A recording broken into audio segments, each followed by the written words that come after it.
All right. So Anglia Ruskin University is a modern public university. We are headquartered in UK, United Kingdom. So we have started in 1858 as Cambridge School of Arts, and then after many metamorphoses, we are finally running successfully as Anglia Ruskin University as a full-fledged university from 1995 onwards. So as I said, we are in UK and we are present in 5 cities of UK, which are Cambridge, as you can see, this is our oldest campus. Then we have Chelmsford, which is our largest campus. We have a campus in London City. Then we have campus in Peterborough and Writtle. So apart from Writtle, all the other campuses are located in Tier 1 and Tier 2 cities of UK, which means prime cities of UK. And as you can see already in the notes in the left-hand side, that how well connected these cities are with London, as Cambridge is only 15 minutes from King's Cross Station, London. Chelmsford is 35 minutes away. Peterborough is 1 hour 10 minutes away. Then Brittle, the only campus that we are having in a village, it's only 15 minutes away from Chelmsford, only 3 kilometers from Chelmsford. So anybody who is studying in Brittle campus, they can stay at Chelmsford and they can commute daily also if they are not finding any interest of staying in a village. Now proceeding, ARU, Anglia Ruskin University is proud for many factors. First of all, because we are within the top 350 university in world and within top 40 universities in UK. We have maintained this ranking since last 8 to 9 years. Okay. Apart from that, we are also within the top 15% in the country for graduate employment, as per the survey done by Higher Education Statistics Agency in 2023. Further, if I tell about our achievements, we are TEF gold rated. TEF is Teaching Excellence Framework. As you can see, it's an award that the public universities of UK gets. So all the education level things are considered like quality of education, the portfolio of the faculties, the infrastructural facilities and support that the university is giving for the students. All these are things are taken into consideration while TEF ranking is given to any university. So there are three categories of TEF, basically bronze, silver, and gold. So we are the holder of the gold category, right? Also, last but not the least, we have won the University of the Year award by Times Higher Education. Times Higher Education is a group who decides the rankings of the universities, especially in UK. So they have claimed us, Anglia Ruskin University, to be the best university in 2023. Why? Because we were awarded with this University of the Year just because of two reasons, namely Ruskin module and live briefing. So Ruskin module is a pattern of our course modules, which includes the pattern of subjects that we include in our course module for all the courses, and the module of and the teaching patterns of the no, Ruskin module. Hmm. The modules that we include in our courses, which is updated and upgraded as per industry demand. So that is basically falls under Ruskin module. This is a pattern of how we design our modules. Our faculty leads of particular courses, they design their course modules is called the Ruskin module. Okay, now live briefing is nothing but giving a live exposure to the student in forms of inviting industrial experts from different sectors. They discuss with the students with live case studies, and then they have one-to-one discussion with the student as well. So our main motive here behind Ruskin module and live briefing remains to give the student a wonderful industrial exposure right from the day one of their class start. Now, if we proceed forward, we have categorized our courses in four major heads or faculties. So I must say in this regards that we have almost 300 and above courses for international and domestic students, and we have categorized all of them in these four main faculties, which is the faculties of business and law, the faculty of health, medicine, and social care. Then we have faculty of science and engineering, and then we have faculty of arts, humanities, and education. All right. So all of our courses come under these four categories only. Right. Now, the application process, we require some basic information if student gives us an application, we all know about, we are already aware about the application processes because we have already came through those steps. The basic documents are required, like academics. Then, for any application in outside of India, we require some additional documents like passport comes into place. We require the CV also. We require SOP, which we call as a personal statement. Then we require letter of references. It should be from the educational institute of the student, and if the student was working, then we require a reference from their employer as well, right? So SOP is nothing but a document where the student has to explain, right, in his own words, that why the student is choosing that particular country, that particular university, and that particular course. What are the student's future's goal, and how this choice of course and university will help them to adhere with that future goals. So these all things should be summarized into that statement of person. So this is basically a document from which the admission team in the university gets to know these students more than they gets to know with their mark sheets and all the other documents. To proceed with the basic entry requirement, I'll start with the undergraduate degree first. So as you can see, we start accepting application from 50% onwards if the student has completed their 12th from West Bengal board. Then 55% if the student has completed their 12th from Delhi, Mumbai, Tamil Nadu, CBSE and ICSE boards. Then for the other state boards, we start taking application from 60% and onwards. The number of year gap, which we accept for an undergraduate program is 2 years. When I say year gap, I mean gap after a student has passed the class 12 or plus 2 and the student is applying for our undergraduate program. The gap between that should not exceed than 2 years. When we say a gap of 2 years, we also mean that the gap should be justified. Student cannot sit idle and without doing anything in that gap period. Going forward with the postgraduate entry requirements, so 3 year of bachelor's or 4 year of bachelor's, as we all know, 3 year of bachelor's like BA, BSc, BCom, or if any professional subjects like engineering or medical, it can go up to 4 years. We accept all the cases. The basic entry requirement for this will be 50 to 59%. So starting from 50% onwards, if any student is having 50% and above in their undergraduate degree, we can accept their application. Okay. So, as I said, 4 year Bachelor of Law has to be done if the student is interested to proceed for LLM.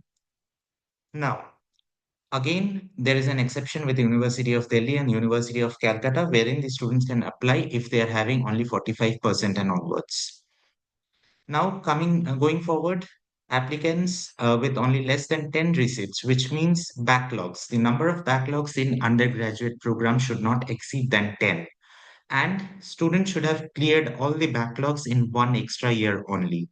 So there can be cases where student might not have any backlogs, but there can be medical reasons or any other personal reason for which the student was not able to finish their um, undergraduate program in the designated period. So they can take only one extra year. Like if the student is doing a BCom program, they can complete it within 4 years because BCom is a 3 year program.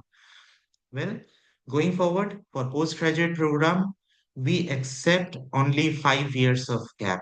For example, if the student is applying for September 24 intake, then the student has to complete their undergraduate program at least in 2019 or later. Now, applicants who have completed from distance learning or vocational or open schooling or diploma, they have to have IELTS, PT, TOEFL, or any other equivalent English language certificates with them.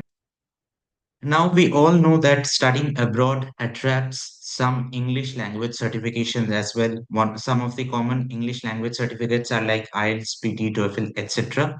So, here are the requirements that Anglia Ruskin University expects their students to have in their English language test. So, if I tell for UG, the requirement for IELTS is 6.0 with 5.5 in each band. For TOEFL, it's 80 overall with minimum 17 in writing and listening, 18 in reading, and 20 in speaking. For PT, it's 60 overall with 59 in all components. Same requirements for PG is 6.5 for IELTS with 5.5 in each band, 88 overall in TOEFL, and the component-wise score remains the same, and PT is 61 overall with 59 in each component.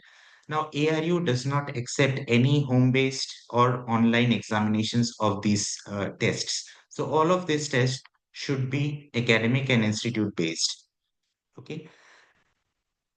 Going forward, we have some wonderful thing or a facility for our student, which we call as IELTS waiver, which means if any student is having at least 65% in their plus two English marks and English was their first language in plus two, then they will be eligible for an IELTS waiver. So IELTS waiver is nothing. We can accept the application without any English language certifications like IELTS, PT, TOEFL, etc. So this is what we call as IELTS waiver. Going forward, we offer some particular scholarships to our student, which is dependent on merit and some early payment discount as well. So if I go by the postgraduate requirements, so majority of the postgraduate programs in Anglia Ruskin University are one-year program. So if any student is having basic 50 to 59%, they will get £2,000 of scholarship. If 60% and above, they will get £4,000 of scholarship. Now for undergraduate program, in their first year, if students are having 60 to 69%, they will get £2,000. And then beyond 70%, they will get £4,000 of scholarship. And for UG in their second and third year, they will get another 1,000 and £1,000 of discount in each year, but that will depend on their previous year's performance. Apart from all this, we have early payment discount of £1,000 as well, which student can avail beyond this £4,000 of merit scholarships. Going forward, this is the basic admission process which the student has to follow. First of all, student has to apply through an agent portal with all the relevant documents that I discussed with the first or second slide. Then Anglia Ruskin University will issue them with some conditional offer letter. So, offer letter which will have certain condition. Initial deposit payment which applicants has to make to confirm their application in the university is one of the basic condition that every conditional offer letter will have. So this initial deposit payment is amounted to 4,000 GBP for Anglia Ruskin University. It is a part of the tuition fee only that the student has to pay in advance immediately after getting the offer. And the payment should be done through Flywire only. Now, once the student meets all the other condition, so the other condition can include any document condition if student has not uploaded any document while making the application. Those document requirement will come as condition. If student has any English requirement condition for IELTS, PT, TOEFL, etc., they will have that also as a condition. So once all the conditions are met and student has made the payment, student will get an unconditional offer letter along with access for a portal called Cash Shield. So Cash Shield is a portal wherein the cash process of the student takes place. In Cash Shield now the student has to upload all the financial documents, medical test reports, academic documents, which the university will verify. Then university will conduct a pre-CAS interview or the final interview, after which university will release the CAS letter of the student. So if I explain CAS, CAS is nothing but a letter which every UK university has to give to their students. The full form of CAS is Confirmation of Acceptance of Studies. Until and unless an UK university is awarding this letter to any student, that particular student will not be eligible to apply for a Tier 4 student visa for UK. Right. Now, once all these things are done, student gets the cash. After the student is getting the cash, student has to apply for visa. Once student applies for visa and gets the visa, student has to clear at least 60% of the net tuition fees of that particular course, which will then the student will complete the online enrollment. This 60% payment is also a part of that online enrollment. After these things are done, student has to book their tickets for UK and they has to join the university. So as of now, the course fees of the Anglia Ruskin University is somewhere ranging from 16,000 to 18,000 pounds for any postgraduate program, and from 14 to 17,000 pounds for any undergraduate programs. If I tell about the employability service and support that Anglia Ruskin University gives to its student, I have to start it with the dedicated placement department or employment bureau that our university has. The placement department takes care of the final placements of the student. They start training the students from the basic level, like how to prepare the student's CV. And then they offer campus jobs fairs, workshops, employer visits. They also help the students in interview preparation by taking several rounds of mocks. A part of this employment department, we have named them as ARU temps. ARU temps takes care of the part-time jobs for the student. So Anglia Ruskin University, as of now, is the only university who takes care of the part-time job of the student as well.